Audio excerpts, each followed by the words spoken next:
I'm Rich, an engineer from OVO Energy, and I want to show you how to bleed your radiators. If they're not heating up properly, or there's places where they're cold, you may need to bleed them. It's an easy fix. It's something you can do at home, no need to call an engineer.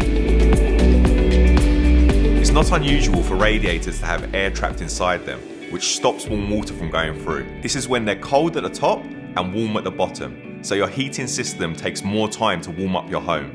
Another sign that your radiators may need bleeding is if they're making clanking and gurgling noises. It's a good idea to bleed them once a year anyway, even if they are working properly.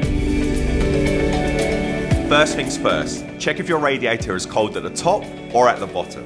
If it's cold at the bottom, it may have built up sludge. Tiny particles of rust form within the system and settle at the bottom of the radiator. If that's the case, you'll need to call a gas-safe registered engineer.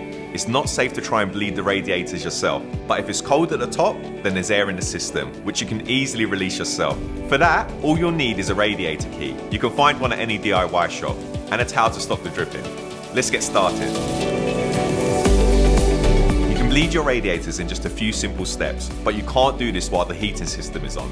It might be too hot to touch. So, to be safe, turn off your central heating system first and let it cool down. Then, put a cloth underneath the valve to catch any water drips. Attach the key to the square groove in the center of the valve. Then turn it slowly anti-clockwise about a quarter of a turn.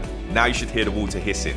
Catch any water coming out with your towel. When the hissing stops and only water comes out, tighten up the valve quickly so you won't have too much water escaping. Now it's time to turn the heating system back on. Don't forget to check that your heating's working properly and spread evenly throughout the radiator. And that's it. Remember, if you don't feel comfortable doing this trick or it doesn't work, it's safer to call an engineer. They'll be able to help. It's also a good idea to get boiler checkups once a year. It can stop little issues becoming a bigger problem. I hope this helps.